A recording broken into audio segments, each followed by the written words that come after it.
But let's start with this first piece of news here that I'm kind of fascinated by.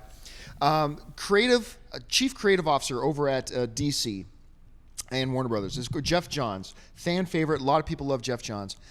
Now, for a long time, there's been a lot of questioning going on about what DC is going to do with their creative universes.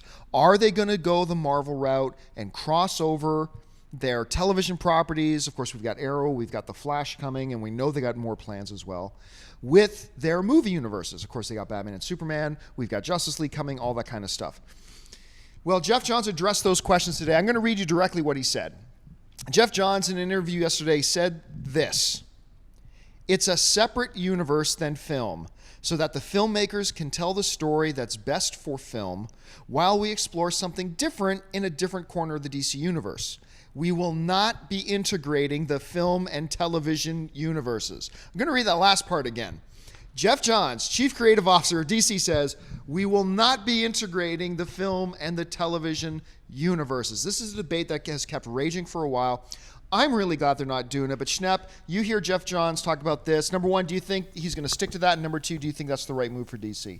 Well, you know what? I mean, I haven't watched the television shows yet, like Green Arrow or Flash. I know Flash isn't even showing up yet, but you know, I've heard a lot. Like, obviously, you've been watching it, John, and you say I love it. You dig it. So I definitely want to give it a shot. But I mean, I think it's probably smart that they're not integrating it. It could get too crazy. Like, now we have to wait 3 more years for another movie, but yet there's 3 seasons of a TV show.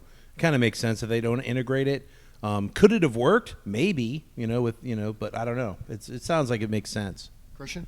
I don't like it. I think they should integrate it, to be honest, because I think it's going to be too confusing for people, especially for when you have someone like Green Arrow who, and I don't watch the show, so the actor who plays Green Arrow, Stephen Amell. Okay, so people love him, obviously. So whoever they get now is going to have to be compared to him and everything that he does now. It's like, oh, I like him better. They should have just gotten Steven to do it because he's a lot better. And it's too confusing. The worlds are different. Well, I thought that happened there, but it doesn't happen there. And there's too many questions. Fanboys will lose their minds.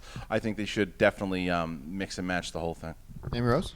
I'm mixed on it because on one hand, I do think that film universe and TV universe should exist separately because it's a different medium. Like film, it's all in, 2 hours. The development is all like that. It's contained. But a series continues to develop and build and all of that. And you can do so much more in different perspectives depending on what you like. I watch much more film than TV. But at the same time, I think you're right because it's not like they're using different characters. There are going to be similar characters on the screen. So even though the universes might not be shared, I don't think it would be a bad idea for them to maybe get Steven because it wouldn't be continuously the storyline, just using the character that people have kind of associated with him. So maybe that's not part of the whole deal. I was going to say, they have the Green Arrow and the Flash, they're obviously going to be crossing over in their TV universe. Yes. It just means that, the movie universe probably they're not going to utilize Flash or Green Arrow. They're going to try to reintroduce Green Lantern, But there's rumors that they are going to bring Flash in. So if you have 2 Flashes, I just think for the same time, it's just too confusing for everybody. And then you get into a place that DC doesn't want to be in. It's like they like one Flash better than the other Flash. Wait a minute, my mind just got blown. What if all the TV shows are on Earth 2?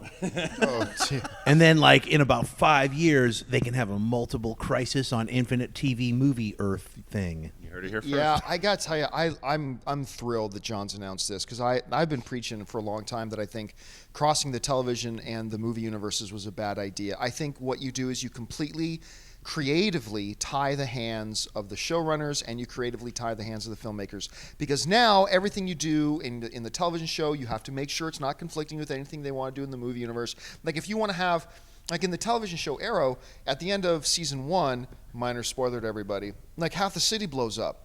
Well, you can't have that happen and not have some ramifications in the movie universe. So now the movie universe is beholden to what they did on the television show, and well, some way we got to work that in, or we can't go back to Starling City because they did this in the television universe. I just think it's a really good idea because I've seen them try to do it in Agents of S.H.I.E.L.D., and that TV show is just one hot, disgusting mess of a TV show. But so I'm glad they're keeping it separate. I agree with you as far as that show, S.H.I.E.L.D. being a mess, but I think that the ideal is a good idea because they're going to be doing that with the Star Wars universe. Everything, whether it be Rebels and the video games and the books, And you're right. It could. And I won't be watching Rebels. But so. Rebels could be amazing. I will be watching. I Could can't be. wait. And I hope that it ties in really well. And I hope we see some from episode 7. So I think that there is a case where it could work well. And I agree with you. I think it also could be a sloppy mess. But I just think it's too confusing overall for the fans. Never cross the streams. Don't cross the streams. See, and I think this whole concept that we're going to be confusing the fans, I honestly think we don't give fans enough credit.